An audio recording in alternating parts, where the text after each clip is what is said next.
Hello and welcome to the new TitlePLUS. I am Jamie Smith and I'll be taking you through an instructional video to show you exactly why TitlePLUS is now better than ever. From getting started to completing your first policy order, you'll be able to see all of the improvements that we've made, so why don't we just dive in. So to get started, first head to TitlePLUS.ca. You'll find our brand new website here, full of resources and information for you and your clients to take a look at your leisure. But for now, I just want you to scroll down and take a look at the three main functions you're probably going to use most typically. From here now, we're going to go ahead and select Order a Policy to be taken to our brand new policy order website. Upon landing on mytitleplus.ca, Ontario lawyers will use their Law Society number and password as their corresponding username and password. Now that you've signed in, you'll be taken to our main page where you'll be able to view any past or current policy orders. If you head to the top right of the screen, you'll see the button that we're going to click to start a new order. Now that we've begun our new policy order, we're going to start plugging in the information that's asked. So first, we're going to start by entering our province and selecting a solicitor from the drop-down menu. Enter the phone number, client file number, and closing date. Continuing on, now we're going to enter some of the property details. So we're going to first select our transaction type. Is it a purchase resale, purchase new, and mortgage only for your refinances, and an existing owner policy. Then proceed on and select the property type. Another important update we've made is that now commercial policies can be ordered online as well. Continuing on, we're just going to keep plugging in the information that's asked.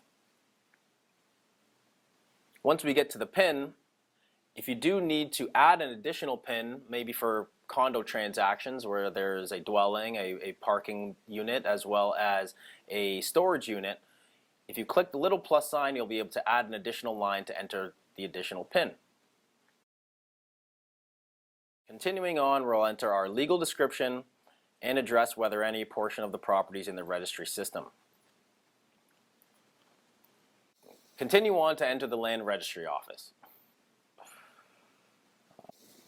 At this point, we've arrived at two important improvements to the new TitlePLUS. First, our policies have now been separated, so lawyers can apply for purchaser and lender coverage separately. With this, a borrower's lawyer may now apply for a policy for the lender.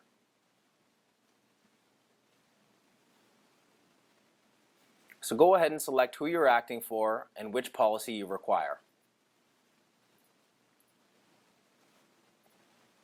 Proceeding on, we'll enter the purchase price and we'll address whether there is a mortgage involved in the transaction.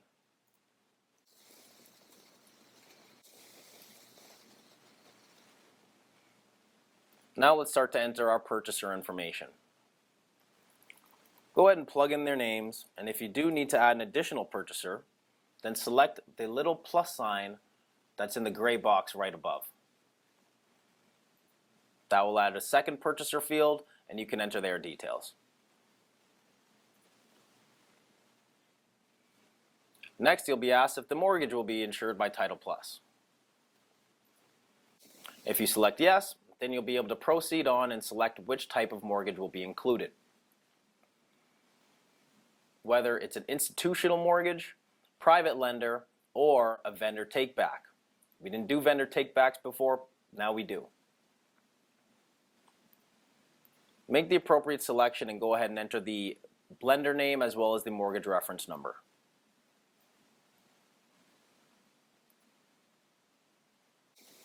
Finally, for this section, you'll enter the principal amount as well as the priority upon closing.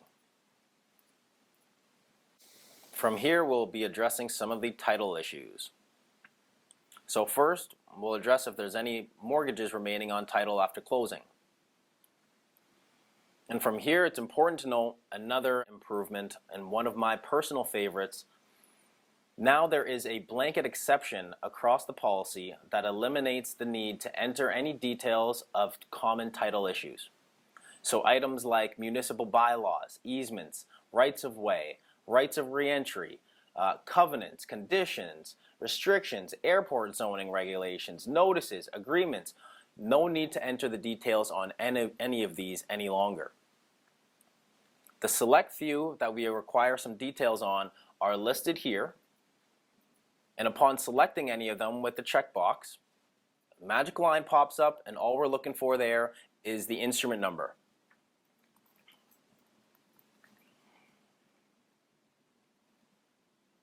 If there are multiple of the same type of issue, say for example a lien, then you check the box, enter the first instrument number on the line, separate by comma, and enter the next instrument number. Simple as that. Let's move on. Now we're going to be asked if we have a survey and if the property is waterfront. Go ahead and address those accordingly. Next, we'll start addressing some off-title issues. Here we'll be asked if any portion of the property will be tenanted on closing, and if realty taxes are to be paid to closing or an undertaking is to be obtained. Next is a question regarding water and sewage charges, and if the property is on private water or sewage services, then just go ahead and select NA, and you'll be asked 2 additional questions that pertain directly to that situation. If it's your typical municipal or city property, then you're just going to select yes. Now we'll address if any executions against the vendor and purchaser are to be resolved on or before closing. From here we have an additional concerns free-form text box where we would like you to enter the details of any other title or off-title concerns that will not be remedied on closing. Just remember that this will automatically trigger a manual review of this policy order. The last 2 questions deal with fraud prevention and ask if the purchaser and or the vendor are represented by a real estate agent or broker. From here, we're going to be asked if there are any transfer or mortgage discharges registered within the last 6 months. So when it comes to entries in this policy order, we are now complete. So now we've approached the order summary where we're just going to be reviewing the policies that we're ordering, who they're being ordered for, and their amounts. Upon scrolling down, there will be a certificate of title that will need to be agreed to prior to submitting the order. If you notice in the top right corner, the premium is ready to go for us, and you can click Show Breakdown to show all the details that are contained in the premium. But from here, we're going to go ahead and select Submit Order. Now that your policy order is complete and your policy has been issued, you'll be able to view the different exceptions that have been listed on the policy. When you click the Exceptions drop-down, you'll see that the wording has been entered automatically for any instruments that you've included in your list. Underneath, you'll find any endorsements that have been added to the policy by clicking that drop-down arrow. If an insure over request had been granted, then by clicking that drop-down arrow, you'll see what underwriting has included in that regard as well. As we scroll down further, now it's time to view your policy documents. So you'll see the owner policy, which you can view and print by clicking on the button, which will open up a PDF document for you.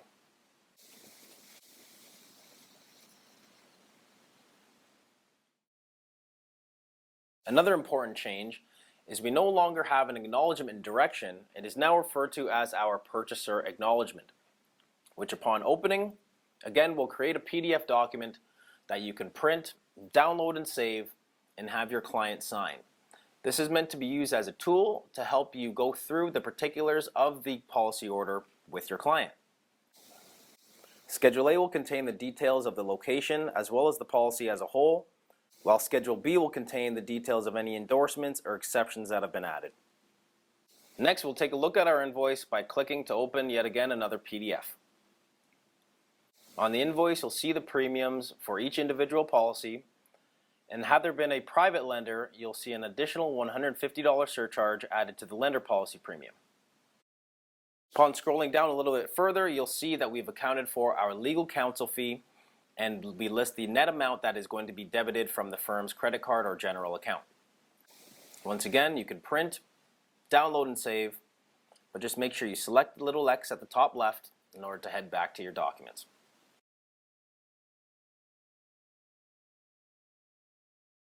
This policy order is complete. Another important change is that we no longer require firms or clerks to head back into the file after it's been closed to enter any registration details.